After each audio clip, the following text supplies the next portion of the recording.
एक छोटे से गांव में एक पुरानी हवेली है जिसे सभी लोग भूतिया मानते हैं। कहा जाता है कि हवेली में एक महिला की आत्मा है जो अपनी मृत्यु के बाद से वहां भटक रही है।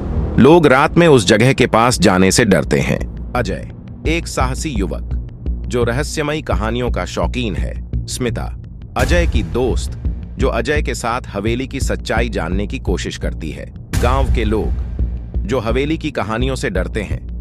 अजय और स्मिता ने फैसला किया कि वे उस भूतिया हवेली की सच्चाई जानने जाएंगे। एक रात वे हवेली की ओर बढ़ते हैं। हवेली के दरवाजे पर पहुंचते ही उन्हें एक ठंडी हवा का झोंका महसूस होता है। अजय हिम्मत दिखाते हुए दरवाजा खोलता है। हवेली के अंदर अंधेरा और सन्नाटा था। जैसे ही वे अंदर जाते हैं, अजय को कुछ अजीब आवाजें सुनाई देती हैं। वह आगे बढ़ता है और स्मिता उसके पीछे आती है। अचानक उन्हें दीवार पर एक पुराना फोटो मिलता है जिसमें एक खूबसूरत महिला की तस्वीर है।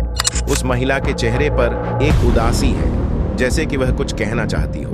जैसे ही वे तस्वीर के पास जाते हैं, अचानक बिजली चमकती है और वे एक साया देखते हैं। साया धीरे धीरे उनके करीब आता है। वह वही महिला है जिसकी तस्वीर दीवार पर है।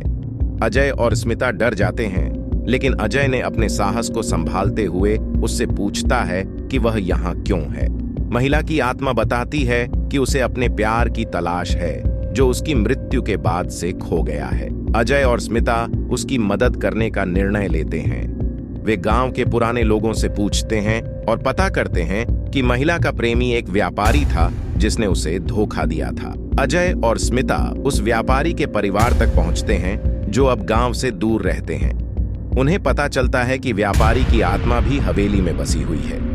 दोनों आत्माओं के बीच सच्चाई को उजागर करने के लिए अजय और स्मिता एक पूजा आयोजित करते हैं। आखिरकार पूजा के बाद दोनों आत्माएं शांति प्राप्त करती हैं और हवेली में से प्रकट होकर चली जाती है।